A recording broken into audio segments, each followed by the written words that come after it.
Agora a gente vai correr lá para Copenhague para conversar com o neurologista Felipe Queiroz sobre o uso do Botox, toxina botulínica, para o tratamento de várias doenças. Nosso papo de cafezinho em Copenhague de hoje, nós vamos conversar com o Dr. Felipe Queiroz, que é neurologista e especialista em tratamento de bloqueio com toxina botulínica. Você vai saber o que é isso já já. Tudo bem, doutor? Um prazer recebê-lo. Tudo bem, obrigado. É um prazer recebê-lo aqui no programa para falar desse assunto que muita gente ainda não conhece, né? Toxina botulínica, o famoso Botox, que as pessoas chamam, que na verdade é uma marca.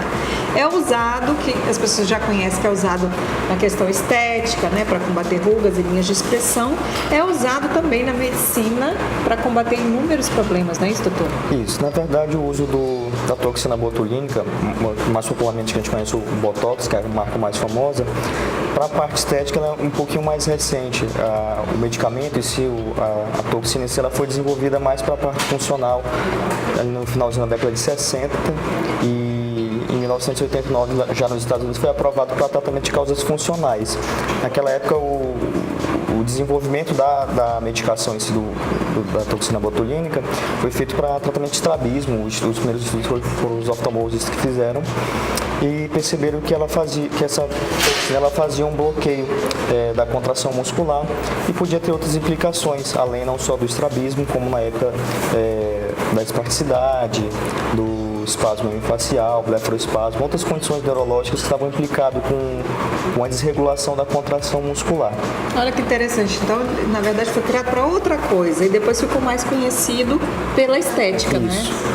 E o senhor faz parte usa esse medicamento na sua área, que é a neurologia, para combater que tipos de problemas? Então, a gente usa, além da parte da neurologia, ela tem uso também na parte estética, parte urológica, mas dentro da neurologia a gente usa para tratamento de espasticidade, que é aquela rigidez que o paciente começa a apresentar depois de um AVC, ou aquelas pessoas que nasceram com algum problema, tiveram algum problema no parto ou na infância, um trauma, e ficaram com paralisia cerebral, e eles começam a ter uma alteração da contração muscular, que faz com que ele não consiga mobilizar aquele membro de maneira adequada, muitas vezes prejudicando a higiene, trazendo um transtorno funcional para esses pacientes.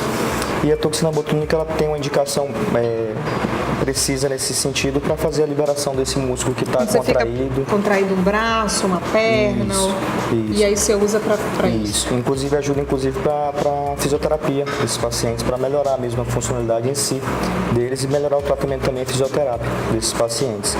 Além da espasticidade, a gente pode usar para os espasmos faciais, que a gente tem uma desordem da inervação dos músculos da face e o nervo começa a emitir estímulos e esses músculos começam a se contrair. Aquela pessoa que treme um lado só do rosto, por exemplo, né? Daquele nervoso quando a gente olha. Exatamente. Então a toxina botulínica também tem essa indicação para o espasmo facial, para o blefaroespasmo também, que é a contração da musculatura periocular, que faz com que o paciente feche os olhos involuntariamente, principalmente aos estímulos luminosos, acaba muitas vezes gerando uma disfunção, uma cegueira que a gente chama de cegueira funcional desses pacientes, e eles conseguem melhorar também com a aplicação da toxina botulínica. Distonias, que a gente chama também, que são contrações erráticas da musculatura, que geram muita dor, geram também um comprometimento da função, também a toxina botulínica tem sua ação. E mais recentemente, os estudos estão sendo publicados para migrânia ou enxaqueca crônica, que a gente fala que são refratárias a outros tratamentos já instituídos.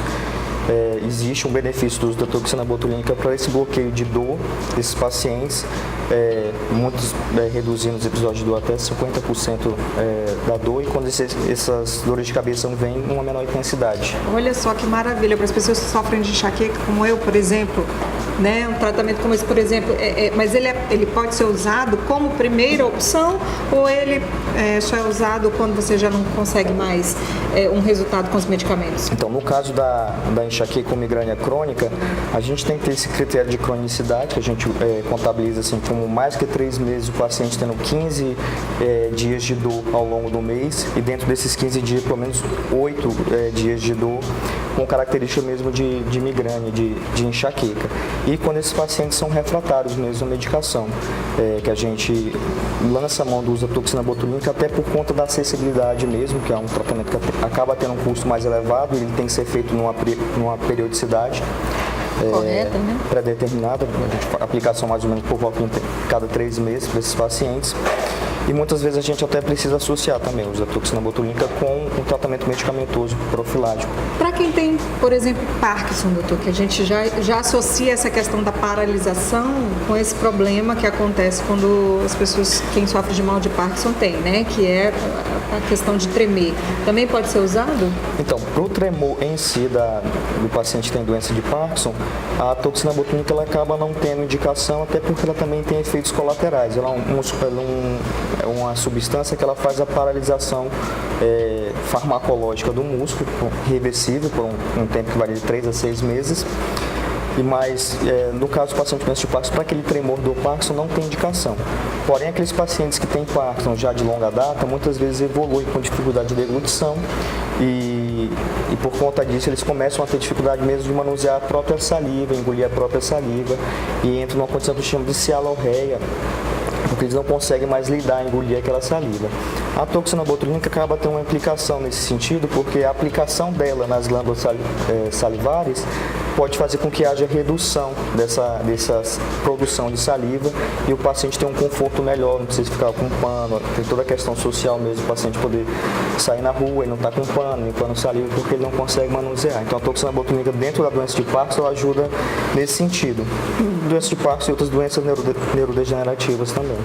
Olha só, o paciente que está assistindo essa reportagem, que se identificou, que já buscou outros tratamentos e que não obteve resultado, ele pode entrar em contato diretamente com o senhor? Precisa de um encaminhamento?